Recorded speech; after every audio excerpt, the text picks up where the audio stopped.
Siamo con Massimo Barbin, direttore di sede di Confindustria Veneto Est di Rovigo. Oggi la presentazione e anche un dibattito sulla macro area, in particolare della zona industriale artigianale ma anche commerciale di Villa Marzana e Erquapolesine. Cosa viene riscontrato e cosa verrà presentato oggi?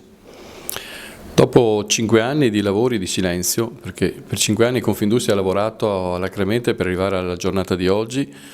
abbiamo inteso rappresentare alla comunità, alla stampa e a tutti i cittadini un risultato importante. Oggi il cantiere è aperto, oggi i lavori sono iniziati ed è effettivamente stata avviata l'operazione di completamento delle opere di urbanizzazione della macroarea, la più grande area produttiva della provincia di Rovigo, all'uscita di un casello importante di Villa Marzana, dove ci sono 1,5 milioni di metri quadri di area, oggi già collocati tutti e quindi in grado di ospitare anche futuri sviluppi imprenditoriali ed industriali.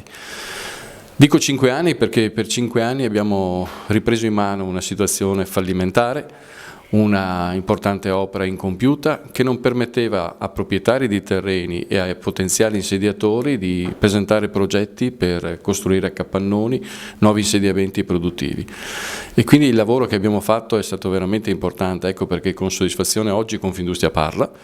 perché non abbiamo né accettato provocazioni in passato né messo il dito più del dovuto nella piaga, ma abbiamo inteso, come nostro modo, ragionare in termini imprenditoriali. Abbiamo coinvolto quasi 20 imprese che sono già insediate nell'area,